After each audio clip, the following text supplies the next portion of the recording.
Hello guys, good evening everyone. Welcome to my YouTube channel.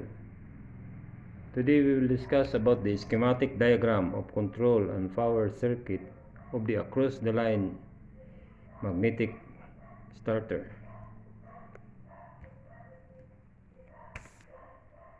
This is line 1,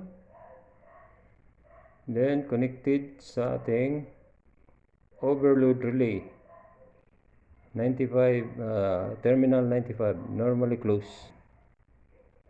Then ang terminal 96 sa overload connect sa stop terminal 1. Then ang terminal 2 connected sa start push button terminal 3. Then ang terminal 4 connected sa contactor terminal E. Then ang B connected sa line 2. Then ang start na connect yung normally open contact sa contactor 13 and 14 normally open. Ang 4 naka-connect sa 14. Then ang terminal E naka-connect yung ilaw natin sa run. Then another terminal sa ilaw patungo sa line 2.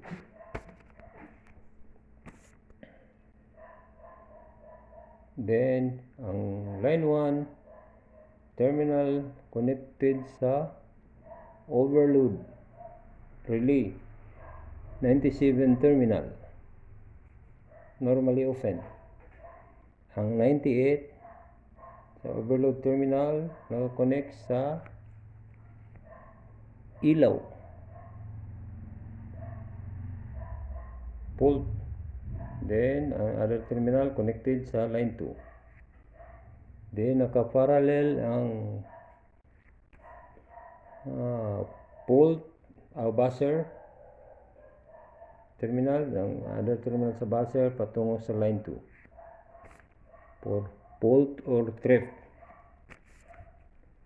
Then ang line 1 na-connect yung normally close contacts holding contact 11 and 12 normally close para sa ating idle or standby sa ilaw. Then another terminal for line 2 series.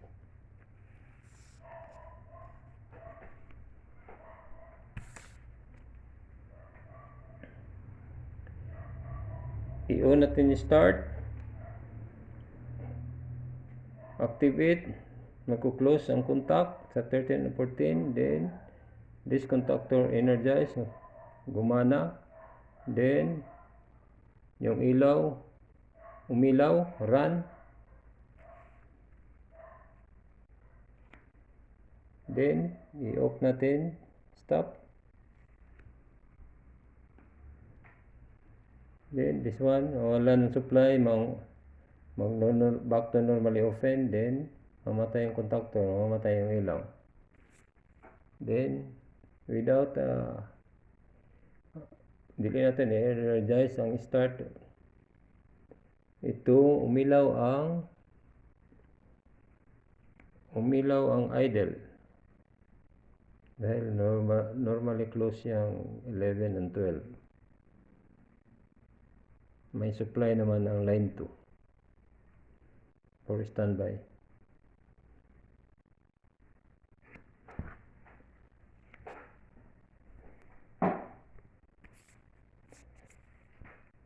Kung magti-trip yung overload 97 and 98, umilaw tong pult or trip at magsa-sound yung buzzer natin to identify there is a fault sa control.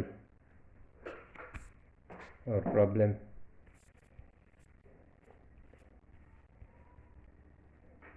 This is the power circuit diagram.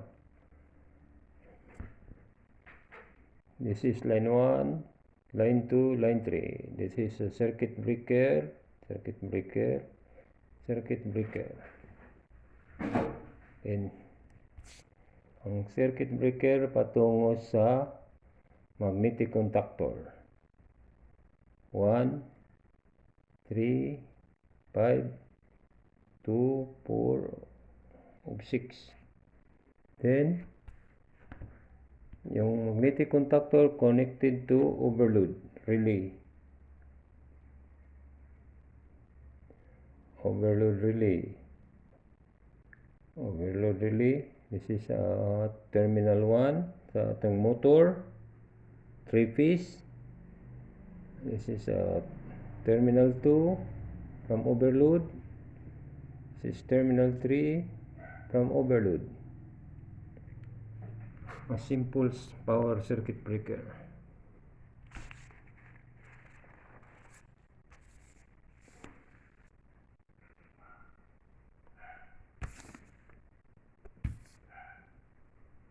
Bible verse of the day. 2 Timothy 3:15 to 17. And that from a child thou hast known the Holy Scripture, which are able to make thee wise unto salvation through faith which is in Christ Jesus. All Scripture is given by inspiration of God, and is profitable for doctrine, for reproof, for correction, for instruction in righteousness, that the man of God may be perfect, truly furnished unto all good works. Thank you guys for watching. Please like, share, and subscribe to my YouTube channel. And please don't forget to hit the notification bell para updated ka sa next videos na akong i-upload. Thank you for watching guys, and God bless. To God be all the glory.